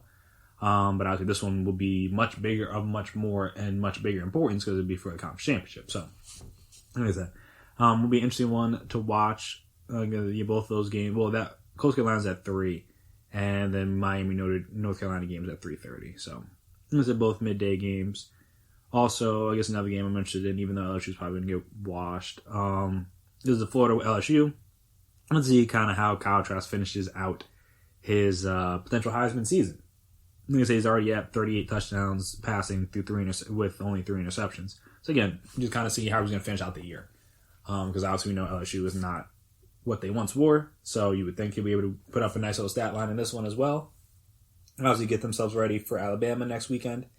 Because that'll be the game. You win that one, you probably secure a spot in the you secure a spot in the playoff. If you lose, then you're out. But again, no one expects you to win because they're already 13.5 point underdog. So no one would expect it. But again, Kyle Trask has been playing as good or as well as any quarterback in the country this entire season. So again, you want to continue that momentum through this weekend into next weekend for the SEC championship games. Like I said, probably just get them a little tune up, see what they can do. And in that one, another interesting one, or another couple of more interesting games to look out for are the Pac-12 games, just because that's one of the few conferences that isn't decided yet in terms of their conference champion. So you got USC is playing UCLA, a rivalry game. And again, they're undefeated, so you want to kind of hope that you can stay undefeated there. And the bigger issue, well, I guess we'll talk about that in a second. But as I said, that's happening. They're playing UCLA, want to kind of beat them. And then Colorado is playing Utah. And those are like the two teams that are fighting it out in, the Pac-12 South? Yeah, Pac-12 South. Both teams are undefeated. Obviously, Colorado's played one less game than USC has at this point. But again, if they get a win here, and then they're in good shape. And so again, who knows how that'll go? But that'll be a key one to watch out for because both those teams are trying to fight for that Pac-12 South bid into the championship game. See how I deal with that. But also, like the biggest issue and the bigger story is that Washington and Oregon is not getting played this weekend. So that'll be interesting to see kind of what they do with the championship game in that regard, because obviously that game was going to more or less decide who made it out of the Pac-12 North. But since Washington is 3-1 right now, there's at least a chance or a possibility that they just let them in, and obviously Oregon misses out on being in the Pac-12 championship game. Which again, if they just beat Oregon State or beat Cal last weekend, you don't gotta worry about it. Like I said, they lost both those games, so again, it's not their fault that Washington's only played 4 games and won 3 out of 4 as opposed to winning 3 out of 5. But again, this game the division was gonna get decided on the field on Saturday, but obviously that game was canceled, so I'm curious to see kind of how that plays out in the Pac-12 North. I know obviously if you're a Oregon Duck fan, again, beat Oregon State or beat Cal, you don't really have to worry about it. But again, it doesn't. You're going to let Washington get in, most likely, into the championship game due to the fact that the game against them got canceled. So that's unfortunate for them. We'll see kind of how that goes. Looking around at some of the other conferences, like I said, ACC, not really a whole lot of exciting stuff going on. There's that. So like I said, Big Ten. Like I said, no Ohio State, Michigan this weekend. That's really no Indiana this weekend, so that those are 2 of the better teams. You got Iowa and Wisconsin going on, so I guess Iowa, if they want to try to catch Northwestern for the division in the Big Ten West, they got to make sure they win that game. And Northwestern is playing. Who are they playing this weekend? they are playing Illinois, which is a game they should win. So, like I said, Iowa, like Northwestern should just win and they don't have to worry about that. But again, if Northwestern loses, then Iowa's game becomes that much more important. And they'll know what happens by the time they play, because Northwestern plays at noon, Iowa plays at 3:30. So like I said, we'll kind of see if they play Wisconsin, obviously, like I said. So that'll be the interesting thing, just to kind of see if Northwestern can just win outright and just not have to worry about rooting for Wisconsin to win and beat Iowa to get into the Big Ten championship game. But yeah, that'll be interesting to pay attention to. That's really kind of what you're looking out for, just like what divisions or what championship games haven't been decided yet and what games could kind of affect that. And like I said, Northwestern Illinois and Iowa Wisconsin are the two games that could be of importance, but if Northwestern were to lose, that would be a big deal, because then, like I said, they could potentially be knocked out of the Big Ten championship game and be replaced by Iowa. And then, like I said, going to the Big 12, nothing really happening. Plus, Oklahoma's not playing, Texas isn't playing, and Oklahoma State's playing, but they're playing Baylor. And see about that. And TCU's playing with Louisiana Tech. But again, those games don't really matter for the championship game because Iowa State and Oklahoma are already set. And so I guess Oklahoma just doesn't risk losing another game potentially and hurting Iowa State's case of making the playoff even more if they were to win, if they were to beat Oklahoma again. I said Alabama's playing, but they're playing Arkansas. They're probably going to smoke them. So there's that. I'm trying to see if there's any other games. BYU's playing again. They play San Diego State. But, again, obviously, BYU lost their chance at a big-time bowl game by losing this Coastal Carolina last weekend. So, again, kind of get right. See kind of if they can redeem themselves isn't really the right word. Because, again, it's not they lost to a bad team. Like, Coastal Carolina has proved to be pretty good this year.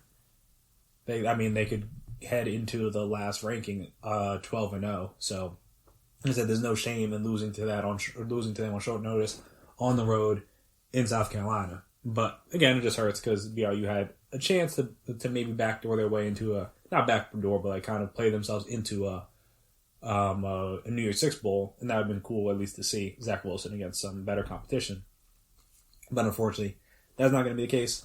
So, yeah, like I said, there's not really a whole lot of really good or really important college football games, and some of the ones that were good / important are canceled because of COVID, so that's not like that surprising. But yeah, like I said, you still got some interesting games to pay attention to in the Big Ten, still some interesting games to pay attention to in the Pac-12, and then obviously if you're just watching out for different prospects, like, hey, what's Devontae Smith going to do this weekend? Like, all right, cool, you can watch Alabama play Arkansas. If you're watching it, like, hey, here's Kyle Trask. Is he going to put up 3 or 4 more touchdowns again? You can watch them versus LSU. So like I said, if you're looking out for like draft prospects and stuff like that, like, yeah, there's still some teams, there's still some players that would intrigue you that you might want to pay attention to. But like I said, if you're just looking for, and not necessarily good games, because you can find good games literally anywhere. You don't have to look in the top 25, like even in the Power 5 conferences. You can find good games. Anyways, there's going to be good games all over this weekend, at least in terms of like close and competitive and things like that. That again, the average person wouldn't normally watch or have access to watching. But like I said, just talking about like the higher profile games. Like I said, they're mainly just in the Pac-12 because that championship game hasn't been decided, and then the Big Ten because technically that championship game hasn't been decided yet either. Like the participants of it. So those are the two conferences. If you were looking for like games that matter, quote unquote, those would be two conferences I'd be looking for. But again, each their own. Everybody's looking for different things. Like obviously, some people are like bettors. They're just going to bet on whatever. They're going to be watching all types of games. If you're a draft guy, you're probably just looking out for certain prospects or certain teams. So you can be watching whatever. But like I said, there's still interesting games to watch if you want to watch them. So like I said, you just gotta look for them. So after we come back here, we will discuss the NFL slate on Sunday and kind of talk about we won't go too heavy into the Monday night game because obviously we'll talk about that when it happens. But obviously that's one of the bigger games as well this week. But we'll talk about the Sunday games and stuff like that and the interesting storylines and things like that right after this break. So stay right there. Check out the show built around the women of MMA. From the UFC, Invicta FC, Bellator, and One Championship. We got the fights covered. It's the Golden State Media Concepts Women's MMA Podcast. The latest news of upcoming fights, discussions of previous matches. Join us as we talk to and about the biggest names in women's mixed martial arts. Past, present, and future. When it's the women's fight game, you know where to listen to. The Golden State Media Concepts Women's MMA Podcast.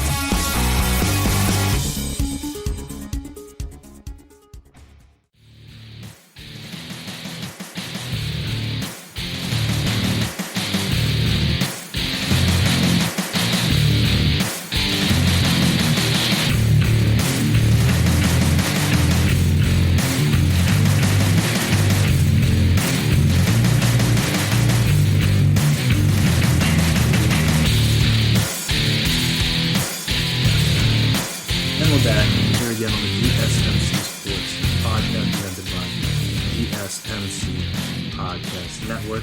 So, if you look through the early slate of games, one of the more intriguing ones, maybe even the most intriguing one, I don't want to say the entire day because obviously you got Steelers, Bills later, but one of the more intriguing ones definitely is that Chiefs-Dolphins game.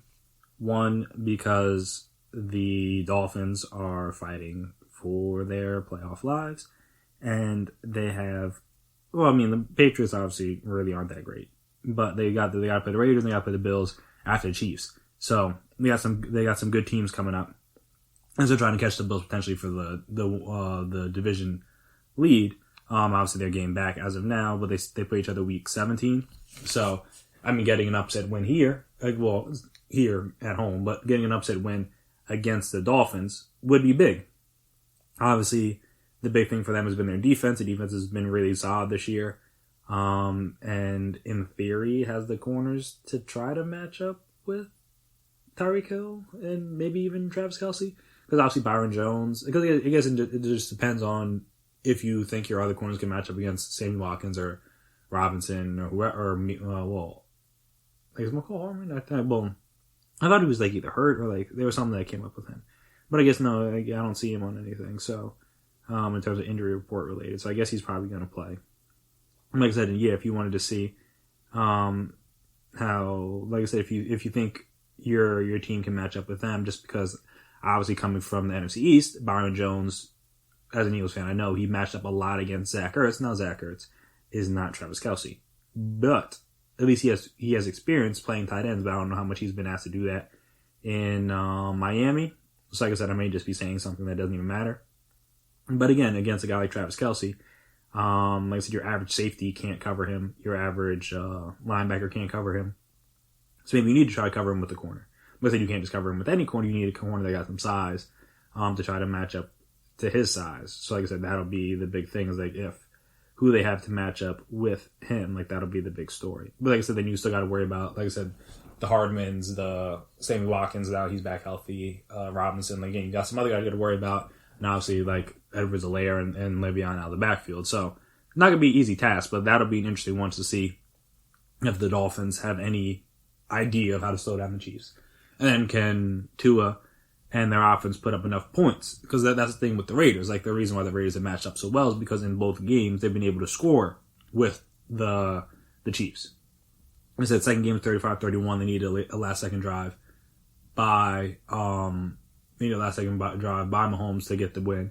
Then earlier in the year, they beat them 40-32. So like I said, they made enough. Well, in the first game, they had the one big pick by Jeff Heath, and then were able to score enough points. And then, like I said, in the second game, they made some defensive plays, but just not enough there, especially by the end.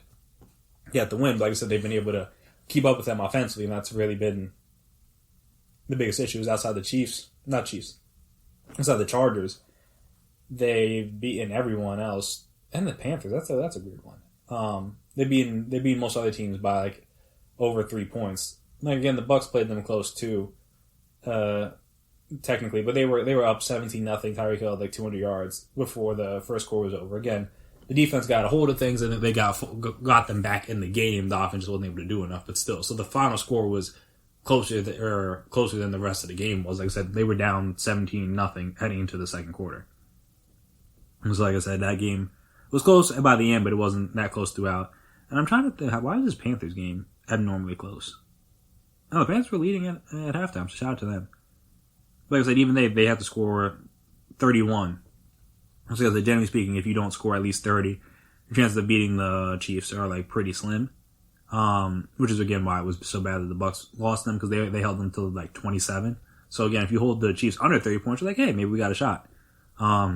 They did not. So like I said, it'll be interesting to see kind of how the Dolphins do in trying to hold the Chiefs under that threshold, and then again trying to put up enough points. Because that's what the Raiders will be able to do, put up points. As much as you want to hold the Chiefs down, they're going to score probably in the 20s at least. So you're going to need to score in the high 20s, maybe even 30s to win. So like I said, if the Dolphins put up that much points, then maybe we got something there. So that'd be an interesting one. Another surprise, interesting game, or surprise, important game is the Giants-Cardinals game. Because again, with Washington winning Monday against the Steelers, like I said, the Giants kind of can't afford to be dropping too many games if they want to try to win the division, which I assume they want to try to do now, seeing as the Eagles nor the Cowboys want to win it. And obviously the Giants have been playing better, as we talked about. Like again, they could be, if things go their way in the Bucs and in the Eagles game, they could be talking about a 7-game win streak. Obviously, that's not a lot of if, ands, could, should kind of situations in all sports. But I said you could be saying that. And obviously the Cardinals have been playing a lot worse recently, especially since Kyler got hurt. Though I think he's getting like healthier, because he wasn't. I mean, they scored 28 points last week. He still didn't throw for that many yards, but they scored 28 points last week. But he's still not really running like that. Like he only had 5 carries, 15 yards. So again, that tells me he's still not completely healthy. Though maybe the Rams did a good job of corralling him. Like I said, if the Cardinals wouldn't have any shot at making the playoffs, they need to kind of win this game, because like I said, the wild card is slowly slipping out of their grasp. And like I said, the Giants, they need to win, because they play the Browns next week. They play the Ravens the week after that. So like I said, they got 2 tough teams coming up. So like I said, you lose those 2, and then you lose this one. Now you're talking about being 5-10 going into the Cowboys game, which they should win. But like I said, the Washington football team, they play the Niners this weekend. So like I said, a little bit easier of an opponent. Which is again why I believe I said on the Monday pod why I picked them. If I was going to pick an NFC East team, I picked the Washington to win the division, just because their schedule is a little bit easier. Personally, like I said, if the Giants get this win against the Cardinals, then that makes these next 2 games a little bit easier, because all right, you already have 6 wins, and you should get a 7th win with the Cowboys. Now you split these 2. You're talking about being 8-8, and then like I said, I honestly thought 6 wins was going to be enough to win the division. When you get 8 wins, like you should be good. You would think, especially since they beat Washington twice, so Washington would need to get 9 wins in order to be ahead of them in order to win the division. Which I mean, they could, but I don't really see that happening.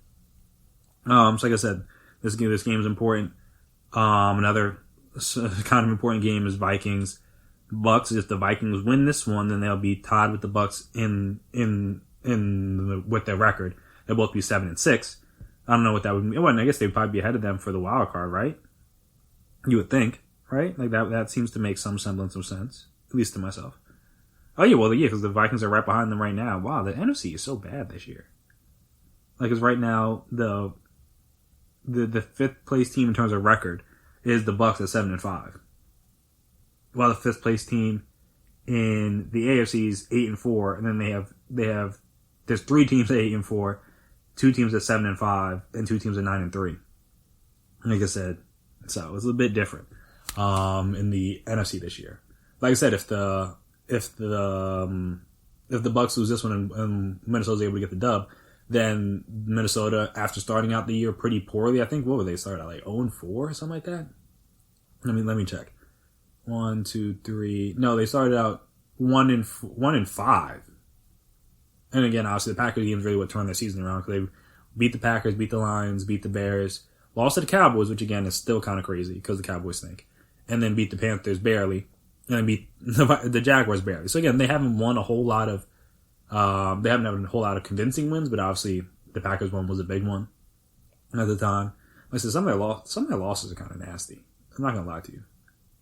Like losing, like they lost to the Falcons, they lost to the Cowboys, like that. Those aren't good losses. Not that it really matters. Like I said, if your record is what it is. Again, they could have beat the Seahawks too. Like they barely beat the Jags, barely beat the Panthers. But like I said, they got the Bucs coming up. They won that game. They're the 5 seed now. Well, I guess no. Yeah, no, they'd be the 6 seed because the second team and the Seahawks are currently like the 4th team in the conference. Even though obviously they'd be the 5th seed due to the fact that you got to win your division to be a top 4 seed. So I guess the Vikings would technically be 6th, but still, they'd have the 5th best or be tied for the 5th best record in the conference. Which again is not something you thought after the first month and a half of the season. And I said the Bucs did the same kind of thing. Like everybody thought like, oh yeah, the Bucs gonna be good. The Bucs gonna be good. Though preseason I did pick the Saints, so I feel good about that one. Some of the other ones, but I feel good about that one. Another one I got wrong was the NFC East. I want to say, I forget if I picked the Titans or the Colts. But yeah, so like I said, the Bucs have started the season pretty good. We're 3-1. They lost to the Bears, but then they beat the Packers, they beat the Raiders, they beat the Giants. And like I said, after they lost to the Saints, it's kind of been downhill since then. They've lost 3 out of their last 4 games. Though again, they got the Lions, the Falcons twice coming up. So again, not the greatest teams. But again, based on the way they've been playing recently, they haven't looked like the greatest team either. So it is what it is there. But like I said, that's another sneaky big game in the early window. And I'm trying to see if there's any other sneaky big games in the early window. That's already 3. I'm trying to think. Well, there's a couple other ones for, like, Cowboys-Bengals is sneaky for draft positioning. Because if the Cowboys lose this one, now I said they could potentially move up. Yeah, I think they move up ahead of the Bengals. So what, they'd be the 4th seed now? I mean, the number 4 team? I think. I want to double check that, but the standing thing on the ESPN app is not working. But I think they'd be like the number 4 team in the draft because they'd be behind the Jets, the Jags. Oh no, they might be 3rd. Oh yeah, take the bet. I think they'd be 3rd. So that's a sneaky big game for draft positioning, of course. Colts Raiders is another sneaky big one for wildcard implications. That's in the 405 window. But that's another sneaky big one for draft implications. Because again, the Colts and the Titans need to keep winning to like again keep pace with each other in the AFC South. But the Titans play the Jags, who only got 1 win and should be trying to lose, and the Colts play the Raiders, who are a legitimate playoff contender. So like I said, that's a little bit tougher of a schedule there. So like I said, and the Titans will play at 1 while the Colts play at 405. So I already know kind of, hey, look, you need to know, like, hey, and obviously you don't want to ever lose a game, but like I said, if the Titans find a way to lose the Jags, you know, hey, look, we win, now we're ahead in the division, kind of thing, as opposed to just keeping pace with each other record wise. Like I said, that's a big game in the late window. Another not big game because the Saints should probably smoke them, but another interesting game is Eagles Saints, just because this will be Jalen Hurts' first start. See if the change at quarterback does anything for the offense. Obviously, some of their vets have come out and said that, like, hey, Carson's kind of being scapegoated, and like there are issues, including with the coaching staff on the offensive side of the football. Like again, Jason Kelce came out, Miles Sanders came out, Fletcher Cox has come out, all kind of in defense of him, which is interesting to say the least for Doug Peterson, kind of where his organization is at. That like the quarterback gets benched and everybody's saying like he's kind of being like just used as like, hey, like he's the problem, when it's like, no, like a lot of us are the problem. Coaching staff is the problem. Players are the problem. Like I said, maybe the scheme, like whatever, the roster construction is the problem. Like again, the issues go beyond just the quarterback, which apparently the players realize too. Like it's, again, he's playing poorly, so it's hard to justify him still being out there as a starter because he's been statistically one of the worst starters in the league, if not the worst. So him being benched makes sense. But it was interesting to see from a player standpoint, those guys be like, they didn't agree with the decision because obviously the head coach made the decision, but also the head coach is on the hot seat. So like, hey, maybe trying to save his job. It's the same thing with the GM, so it'll be interesting to see. And I don't expect Jalen Hurts to play that well in this one, only because, again, the Saints have a really good defense. And again, if he does, then that's good going forward, because the next 3 teams they play are worse than the Saints. They play the Cardinals, then they play the Cowboys, and then they play Washington. Like, those 3 teams are all worse than the Saints. So if he looks good against the Saints and their defense, then he should be all right against the Cardinals, should be pretty good against the Cowboys, and then Washington's a solid defense as well. But again, the way the Saints have been playing over the last month or so, like, good quarterbacks have struggled against them. And again, he's a rookie getting his first start at home, but still his first start. So see how he handles that. But again, that'll be an interesting thing to watch. Taysom Hill versus Jalen Hurts, just the game everyone expected. On December afternoon in the game of the week slot. So yeah, that'll be an interesting one. Just see how it goes. Seahawks Jets will be interesting only because the Seahawks did just lose to the Giants, and the Jets did almost just beat the Raiders again, almost. But again, kind of interesting to see. Obviously, Greg Williams is gone. See if that changes anything. Maybe that defense comes out with a little even more inspired. Something like that to try to get a dub, because obviously the Seahawks are vulnerable. Like, they're not an unbeatable team. They can be beaten. And they were just beaten in Seattle by the Giants. Now the Jets are playing them in Seattle. But, we'll kind of see how that goes. And also, again, with the Giants game, I should say, Jalen Jones. I think I mentioned this, but Jalen Jones should be back. So, shout out to Cole McCoy for getting the dub. But again, we'll kind of see how that plays out with them. Like, see if Jalen Jones can keep them on their winning ways. And obviously the big one, the nightcap, Steelers-Bills, Sunday Night Football. Like that's a very big and very important game for the Bills. Because, it's big for both. But again, it's good big for the Bills just to kind of prove, like, hey, we can hang with the best teams in the conference. Because obviously they played the Chiefs earlier. Did not go well. Played the Titans earlier. Did not go well. Obviously they beat the Raiders earlier. Beat the Dolphins earlier in the year, though. Again, where the teams are playing then are not the same way they're playing now. Also the Cardinals, who are obviously struggling. So, like I said, this would be big for their prospects going forward. Knowing, like, hey, we get to the playoffs and we got to face a Steelers team. We got to face any of these upper echelon teams, and we can hang with them. Like that would be big for them. And for the Steelers, this game is big because obviously having lost to Washington now, they are tied with the Chiefs in the conference right now. And like I said, you lose another game now, assuming, again, the Chiefs beat the Dolphins, which is no assumption. They still got the Saints next week. So, again, they got some tough games over these next 2 weeks. This is the real test, both on the road for the Chiefs. But, again, you expect the Chiefs to win almost every game they play. So then now you're talking about dropping out of the 1 seed when you guys have been the 1 seed basically the entire season. Now you're talking about dropping down to the 2, and then maybe even potentially the 3 if you lose another game. Which, again, not completely impossible because they do play the Browns, and they still got to play the Browns and the Colts. Like, they could easily lose one of those 2 games. Like I said, now you're talking about if you lose to the Bills and they don't lose another game, now you're talking about being the 3 seed after you were the 1 seed for most of the season. So, like I said, big and important game for both sides of them. So, kind of see how that game goes. But that should be a good one. I'm looking forward to that one. Also, again, this would be a good test for Josh Allen. Just, again, to see that you're facing off against a really good defense. Obviously, he's been playing a lot better this year overall, but again, against some of the better teams, he's kind of struggled, and it'll be interesting to see if that continues in this one, or maybe he's able to turn a corner against the better teams in the NFL. So, like I said, a lot of interesting games, both for playoff positioning and for draft positioning in the NFL this Sunday. So, a lot to choose from if you're trying to find a game to watch. A lot to choose from. Got a little bit for everybody. But that'll do it for me here today on the GSMC Sports Podcast presented by GSMC Podcast Network. I want to thank you guys as always for listening to me talk about sports. If you haven't already, subscribe to the podcast. Make sure you never miss an episode. Make sure I was on top when we drop our latest stuff. Also, if you could please as well, give us a 5-star rating, write us a nice review. It'd be very appreciated, very helpful. I'll see what you guys like, what you guys dislike, the ways we can improve, all that fun stuff. And also, if you're on social media, more social media, so you can find us there. Twitter, Instagram, Facebook. We can talk, we can chat, we can debate, we can discuss.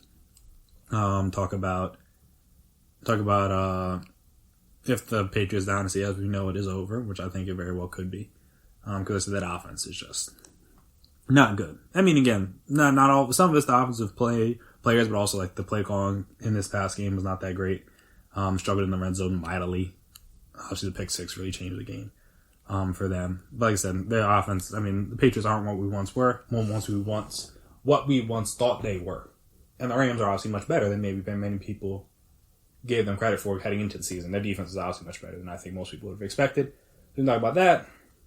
Talk about Paul George getting the bag. How you feel about that? Talk about this vaccine policy with the NBA. How you think that's going to go over with the players in the league and just the general public? Because obviously seeing rich people get the vaccine before like the average person can get it, not really going to go over well, I would think. But well, again, they did the same thing with the testing, and I guess it worked out all right. But like again, people couldn't be that mad about it because they weren't going to be down in Orlando. So you talk about that. Talk about what your opinion on LeBron is saying he won the 2 hardest championships ever, which, okay, like, let's pump the brakes on that. But also, if I were LeBron, I'd say the same thing. So, I get it. Like I said, we can talk about all this stuff. Just feel free to reach out to us on social media, and we can discuss anything you guys want to talk about. Before I get out of here, as I always do, I want to give a shout out to the essential workers that have been working tirelessly throughout this pandemic. So, doctors, nurses, EMTs, first responders, firefighters, postal service workers, retail workers, grocery store workers, delivery drivers, FedEx, UPS, Amazon, all those people that have been working throughout this pandemic to make sure everybody's safe, healthy, and getting everything they need as safely as they can. Shout out to you. Your services are very much appreciated.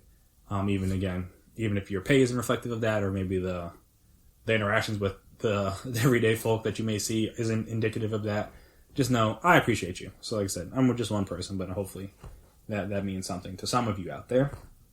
Also, again, if you're going to restaurants, bars, still, tip your waiters, tip your waitresses, tip your bartenders nicely. Like I said, restaurant industry, like many industries, is going to be hit hard during the winter months, especially because a lot of indoor dining may or may not be able to go on, especially if the pandemic continues to get worse, as it is doing. A lot of these things have to shut down. So again, a lot of these people will be out of a job. Like a lot of people in America are, not to say they're special in that regard, but again, their industry is special in terms of what it has provided for people. And obviously the fact that they work for tips, basically. So if you're going to go out, just tip them generously, like again, whatever you can do. I'm not telling you to go beyond your means, but again, if you've got a little extra dollars that you can give out, I imagine it will be very appreciated by these people. Also, just wear your mask. It's very simple. It's very easy. But that'll do for me here today. I've been Chris Blades. That has been my time. And until next time, peace out. You've been listening to the Golden State Media Concepts Sports Podcast, part of the Golden State Media Concepts Podcast Network. You can find this show and others like it at www.gsmcpodcast.com. Download our podcast on iTunes, Stitcher, SoundCloud, and Google Play. Just type in GSMC to find all the shows from the Golden State Media Concepts Podcast Network, from movies to music, from sports to entertainment, and even weird news. You can also follow us on Twitter and on Facebook. Thank you, and we hope you have enjoyed today's program.